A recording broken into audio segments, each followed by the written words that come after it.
you got for us, given that you hijacked my show today? All right, so Walk early down on, Dan Bongino memory lane. that's right. You had me write a book about the little incidents that happened in the show, and I had trouble remembering when some of these things happened. Like, for example, one of the big ones is the Pantera Incident. Yes. And I didn't realize it went back to the first 2 weeks of shows. I didn't realize that. It's that old? It's that old. And the funny thing is I was trying to find it, and I couldn't find it. I was going through things day by day. I was trying to figure out during dates that we load bumpers and things like that. And so I was doing some clue work when all I had to do was ask Eric G, and he had it. Official Pantera recognized. Yes. And I said, hey, Eric, do you remember when the Pantera Incident was? And he said, show 3. It was a Thursday. Wow. It was out of the 12:30 He had it right break. there. He had it. In like a mental file cabinet ready to go. He absolutely had Eric it. G, no joke. Eric G, brother, that I did not know this. That is pretty hardcore. So what I'm going to do right now, we're going to play the original Pantera Incident, and then you're going to explain why it became an incident, okay? All right. Look, Mike, before we play this, audience, if you're listening now, this is not Pantera Incident Part 2. This is the original incident, so don't blame me for another incident. You get it? Because I won't be here to defend myself starting at 3 p.m. Eastern today. All right, Mike, go with it.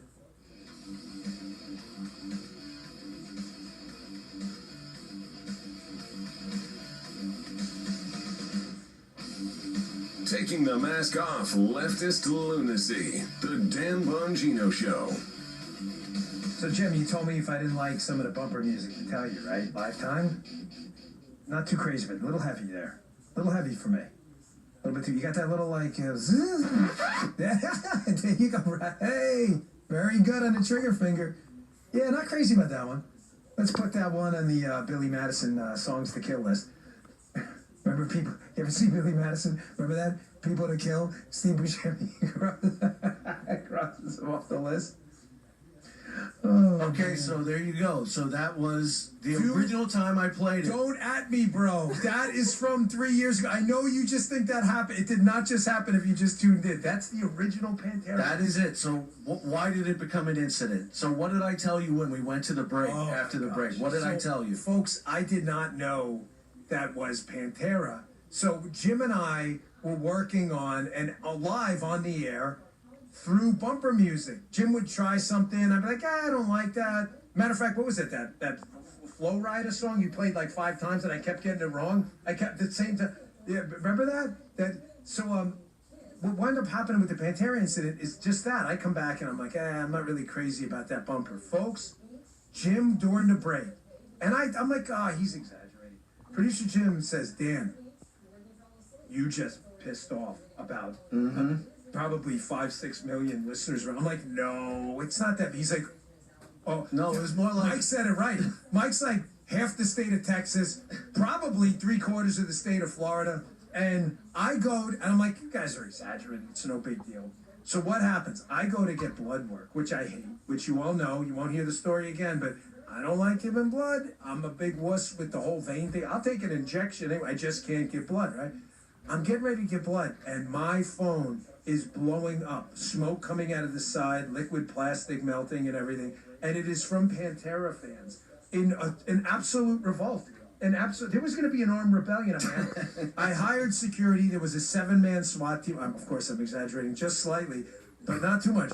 And we had to come back and issue a full-throated, like, kind of declaration of independence from stupidity kind of moment. Wait, before that, we come in the next day, and I think you weren't even doing the live stream yet. So we had the hour between the podcast and the radio show. It used to be a buffer. And the first time you came and talked to me about the show, you were like, dude, you wouldn't believe what happened with this Pantera thing yesterday. I can't believe. And I'm like, I told you. So you said we got to make it good today. So and as always, because we wanted always to be authentic, and we would incorporate our mistakes and errors and stupid judgment calls into the show to let you guys know that, hey man, we were working this out on the fly too. I mean, we just were. The show was authentic because it was authentic, and we never ran from it. So it forever became known as the. And how did we remedy it? It became known as the Pantera Incident. We had a listener, a patriot, our friend Eric, who we met at a book signing, wonderful guy, wonderful family. And we said, from now on, as an ode to Pantera, we are weekly going to play a Pantera to make up, because you have to, Right. It's one thing to talk, to make up for it. We never missed it. And Eric kept us on track by being the official Pantera recognized. And we couldn't miss it because once we dedicated 1 week to it, and then Eric took the job, forget it. It was over. Eric actually had a direct line to Colin, who's sitting here. He's the CEO of Westwood, and he would actually call us a publicly traded company, call into shareholder meetings and complain. He'd be like, "Listen, Dan he's got to get on the Pantera thing. This is unacceptable." We were like afraid. I'm not afraid of much. I was afraid of Eric because he's a good man. But if you missed Pantera, if you even thought about missing Pantera, if it was like Friday at 2:30, oh, he would do it. He'd call you like, what's up? That's how it went down. So yeah, that's the Pantera. I really did go off on it. I mean, wasn't that a big deal? And then we had you mentioned the Flow Rider one too, which I thought was funny.